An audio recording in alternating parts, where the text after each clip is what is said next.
We know that 5-year-olds, it's very hard for them to sit still. So play-based learning has really allowed the students to just be themselves. Play is so important because it's when you figure out what you like and who you are and what you gravitate to. The teachers are noticing that their students are more actively engaged. Teachers are having more fun teaching because the children are actually having more fun being there. One of the common misconceptions about play-based learning is that the kids will have a great time, but they might not learn enough. I believe strongly in doing what's developmentally appropriate for young children, and I think that for a while we lost our way. Children learn through play. There is no debate. Bring play back into the environments. Let children play. I like to play with blocks. I like to play at tables because it's pretty. I use Play-Doh to do numbers and shapes.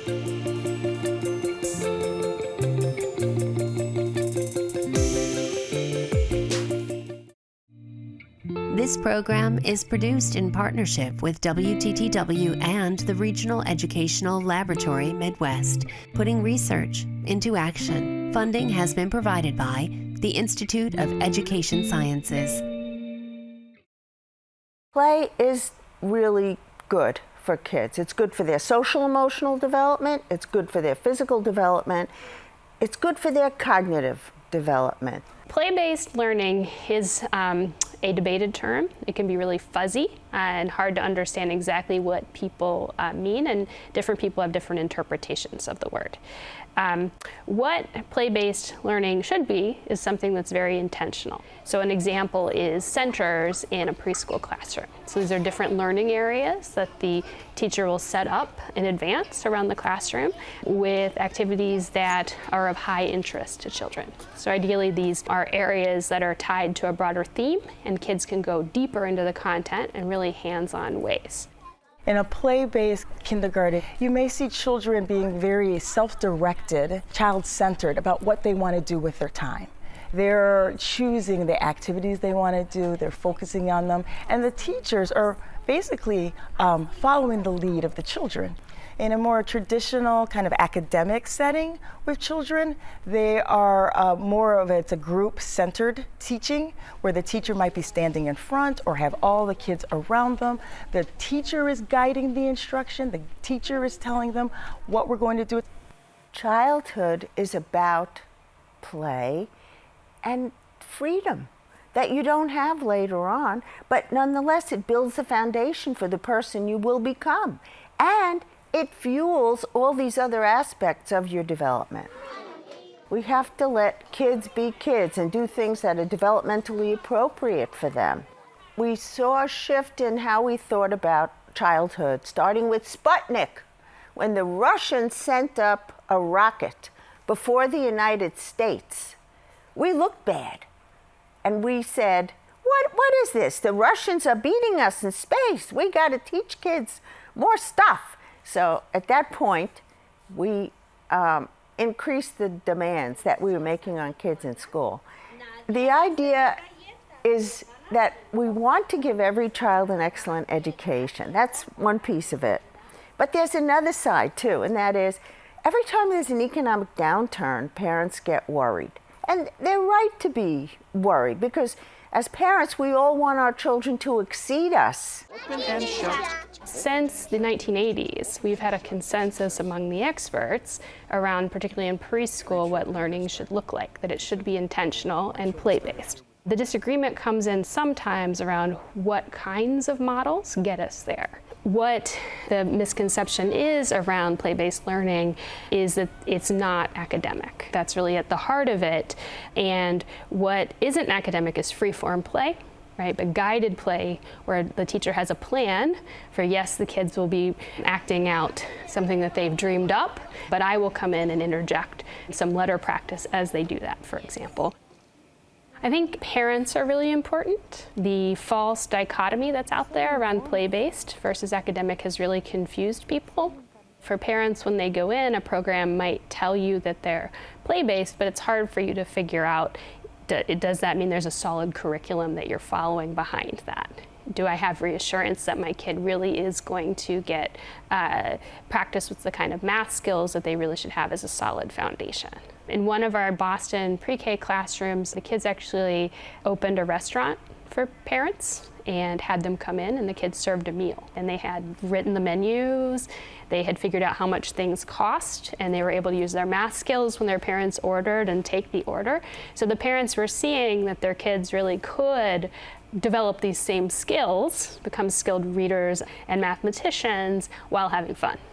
It's another way to get to the same goal as having them sit in desks, but they're likely to be more engaged and the learning is more likely to stick. We want sticky learning.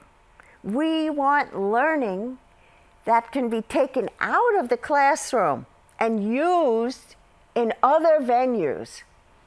And when the learning is not meaningful to children and doesn't relate to their own lives, it's not going to be sticky.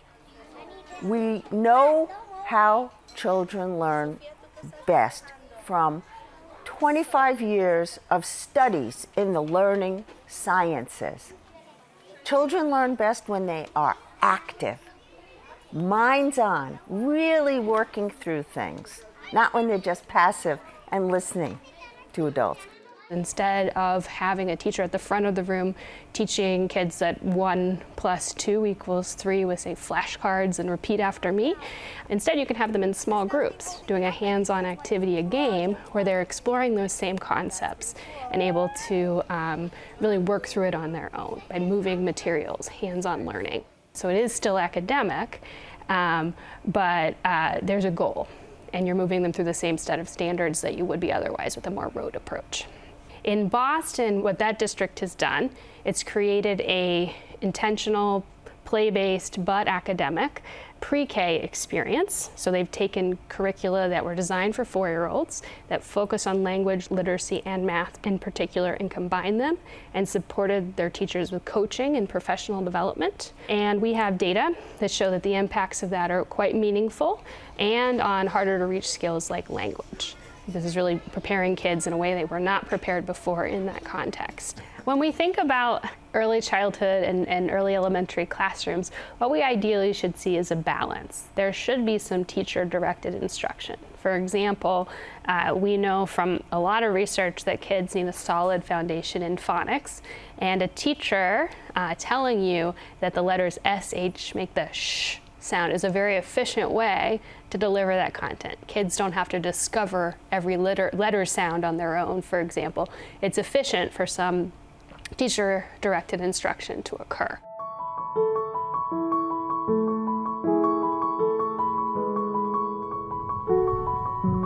I have been teaching in U46 for 12 years. My first year in kindergarten, we didn't have the play-based, and it was still an AM and a PM. We didn't have full day. My first year was definitely a struggle. Filling in all of the curriculum that I needed to was very difficult. I remember sitting down for math, and we had just adopted using Eureka Math. It was too hard to manage. The kids couldn't find the page number. They couldn't do the work. Is that square? No, what is that shape? When we moved to the full day and we went through 8 days of training prior to that, I felt so relieved because I knew that what I was doing before wasn't beneficial for my students. Play is natural for them, and so when we introduced that into the classroom, I saw a world of difference. And I was able to send all of my kindergarten students to first grade at the reading level that our district wanted them to. So I was very proud, and I felt a lot of success from our program because of that. When we went to full-day kindergarten, we implemented the play-based model. They were integrated and inseparable, basically. What are those lines that come out? Do you know what those are called? Whiskers? Yeah, there you go. In terms of the kids' assessment, it's an ongoing, authentic assessment. So teachers are watching students, observing how they're interacting with their peers, with the materials, with the classrooms, and they're gathering evidence of what children know and can do. How many of you agree? Show me your thumbs up if you agree that they're going to put seeds in the ground during the summer. We thought this was the perfect time to bring all of these together, a full-day program, a play-based model, and our ongoing authentic kids assessment as our report card. Play is how children learn. And for us to think that that magically stopped at kindergarten, that's not what we know about how young children learn. So they're still in that early childhood phase up until really 3rd grade. We are the 2nd largest school district in the state of Illinois. We moved from around 80 kindergarten classrooms to about 125. What we found out is that children that are allowed to explore and to just be in a play-based environment actually are happier, they're healthier, they outperform peers, particularly for low-income children. A play-based environment is even more critical for them and has actually been shown to shrink that gap that we've seen as children go on in grade levels. My role in School District U46 is a full-day kindergarten teacher leader, and I work specifically with 9 schools and 25 teachers. It's a big undertaking, understanding what play-based learning actually is and how to implement that appropriately. So by having us there on site, we can provide the teachers the tools they need to be successful. Our district decided to implement play-based learning for all of our students 3 years ago. I think we just knew it was time for a change, that we were seeing that students were struggling with the constant force of academics being pushed down and sitting at tables and having to do worksheets. So I think we just felt that there was a need for a change. Green. Green. Green. I know how to spell green. Green. We've seen great results with our students. The children are just actively engaged. They love coming to school, and the teachers are happy to be here as well because they know that they're implementing things that are good and are developmentally appropriate for our children. For me, play-based learning is more of defining what skills you need and giving the students the tools to master those skills. I like how you're using what you've already seen to help. That's good problem solving.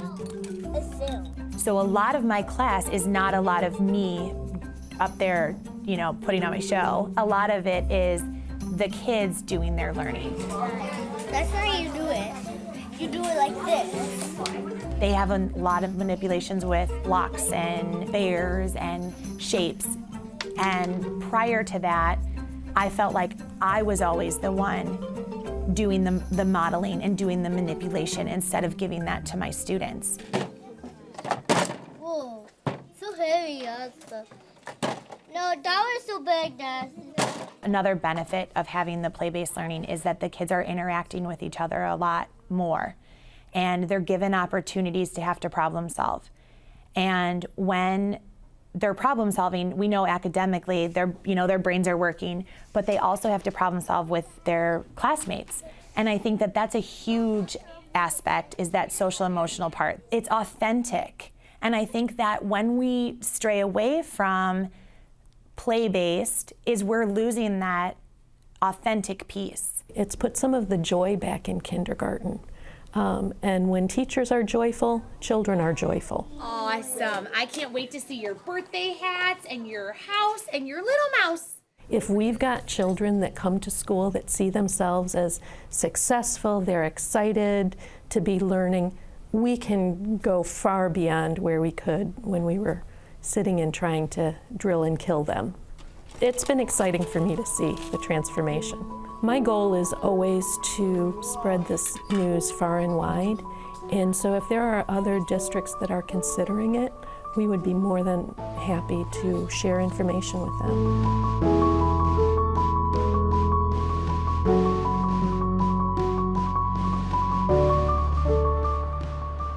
In Valley View, we believe that play-based teaching and learning is allowing students the opportunity to show us what they know in authentic learning, which we call play. So the teachers give some core instruction that usually involves movement and really great developmentally appropriate practice, but then when the students are going to show us what they know and what they can do, we follow them into their learning spaces.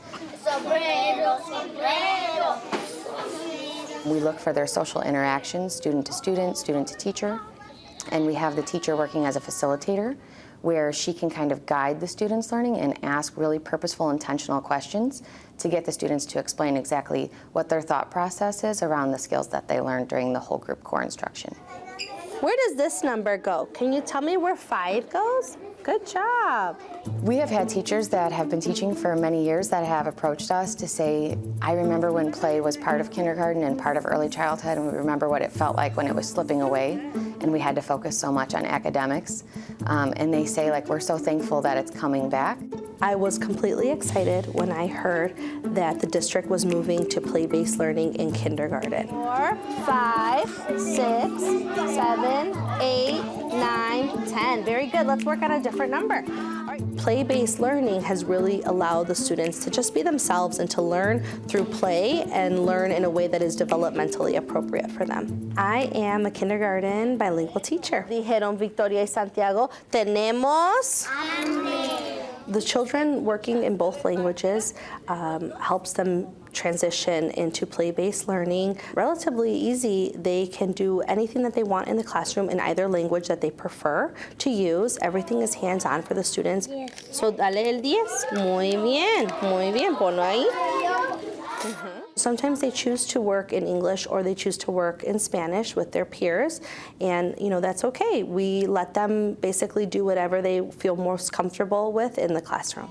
Right now, we want our classrooms to be noisy. You should walk into my room and hear a lot of noise, a lot of good conversations between students. You should see a lot of movement in my classroom. Dímelo más fuerte. Números. En inglés se dice numbers. Can you say numbers? Numbers. Okay, so whatever they've chosen to work on at that moment or for that day, it's my job then to help them understand the information that I want them to learn there. So vamos a ver, ¿qué te puedes parar? Oh, ya es suficiente, Leslie. So mira, es el número más grande, 4 o 5. 5 es el número más grande. Muy bien. We collaborated with Erickson Institute, and they came and gave our kindergarten teachers 1 full day of training that really addressed the why behind play-based teaching and learning, and it helped our teachers to reconnect with their own why. So, like, why did I become an educator, and what do I know about what's best for kids? And that was, I think, a pretty critical step in us really solidifying our why so that when we came to any type of barrier or any kind of challenge, we could always fall back on, well, we know this is what's best for our learners. I had to play shop beat card, also numbers, ABCs, also shapes, a triangle, circle, a square, and diamond. Sí, llega a casa muy motivado. Es algo muy motivador para ellos aprender lo que a ellos les está gustando, como a ellos quieren aprender de una forma jugando, de una forma que algo les motive para seguir adelante, con la que a ellos les gusta jugar. The parents have responded very well with play-based learning. I send out pictures almost daily of the things that they're doing in the classroom, and I've explained to them how we quote-unquote play in the classroom. So they have actually seen video or photos of their students in class, how they are working, and the parents have responded well. They always respond positively and how happy they are. I've seen lots of positive changes in the kindergarten classroom. I can see them exploring with numbers, moving objects around. I can see where they struggle as I walk around the classroom and kind of push in and help guide their learning as they're still playing. But they're playing with different things, with numbers, even with Play-Doh, building numbers, making numbers 1 through 10 with their Play-Doh. The students are loving the opportunity to play. They're loving the opportunity to show their teacher what they know in their own creative ways of thinking. A lot of times the teachers will, they'll provide a target, or they'll ask the student, show me what you know about making 10 when you go off into your learning spaces, and they take that learning so much further than we would have even been able to see if they were just demonstrating what they knew on paper and pencil. From our research, as well as lots of randomized trials, we know that when we follow curricula that are play-based but intentional, we can hit all kinds of things. Because when kids are playing, particularly for socio-emotional skills, that's really a lot of times where empathy is developing, perspective taking, peer negotiation. It's a really great space. Our pediatricians have recently shifted to where some of them are prescribing play. And I think some of that has been because some children are overscheduled. Kids do need that time as well. right, to discover, to explore, to really act out their own ideas. So some part of the day really should include that, whether it's at home and school, and ideally some of both. It's more about, I think, a balance. We know that when curiosity is present, children learn more because they want to go deeper into whatever the topic is. And when you ask questions, that's when you're following up on your curiosity. And you're saying, I want to know this, I want to learn more. As a teacher, when you see your children enjoying being at school, you enjoy being at school.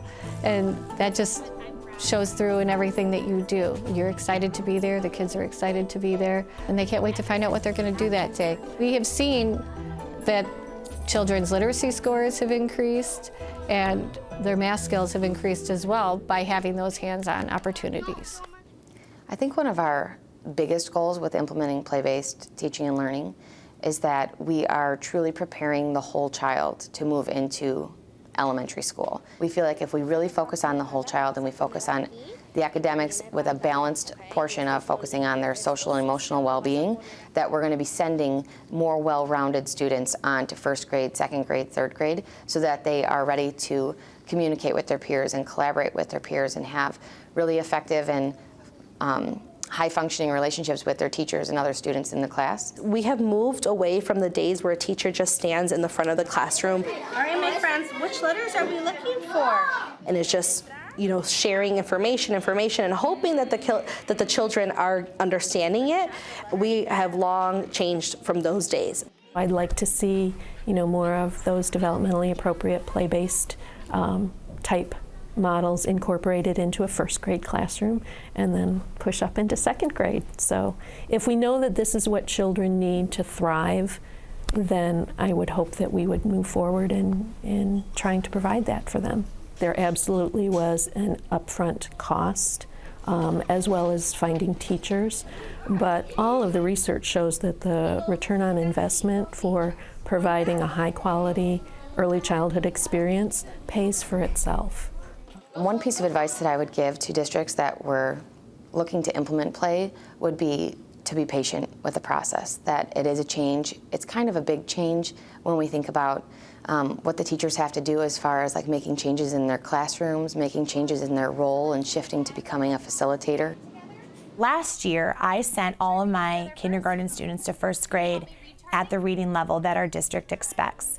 So I'm hoping that in a few years when they are in third grade, that they're going to even be higher than what they need to be. They're going to be reading at the third grade level, which is what our goal has always been. So I'm hoping that in a few years we'll look back and we'll see that the students that have benefited from our all-day and play-based kindergarten will be the ones that are shining in our district. What do I see as the future of play-based learning is one where the pendulum is going back to supporting play-based learning in early childhood programs. You can see that in many private schools. They have a play-based philosophy, and those who have the means or have the understanding will go towards those schools, and those are growing and expanding. The reality is that we don't have universal preschool in most places in this country. We have a lot of kids who come in without the kind of fundamental skills they need to finish kindergarten, meeting the standards that have been set. It's tough to be a kindergarten teacher. You have kids coming up from such wide skill ranges, and your job is to make sure everybody hits a certain mark by the end of the year, as much as you can. When I started 20 years ago, I had all of my tables in the middle of my classroom. I had my students were all pretty much doing the same thing at the same time, and we felt crunched for time. If I could go back to my first year students and apologize and say I'm sorry, I would, because I would have done it totally different if I had known back then. But I was just doing what I saw everybody else doing. If we're not giving them the opportunities to work together socially, we're really not helping them be, the students that we want them to be moving forward as they, go through the higher grades. I want the kids who will persevere, who will have that confidence, who will have that grit to keep going. And a play-based curriculum really encourages that. What we should have children do is play in their free time, because play is the work of childhood. If we don't allow our children to play and to be creative and to question the rules and make up their own, we are undermining our own democracy. We need our children to learn to be creative and to question the status quo and to want to make the world a better place.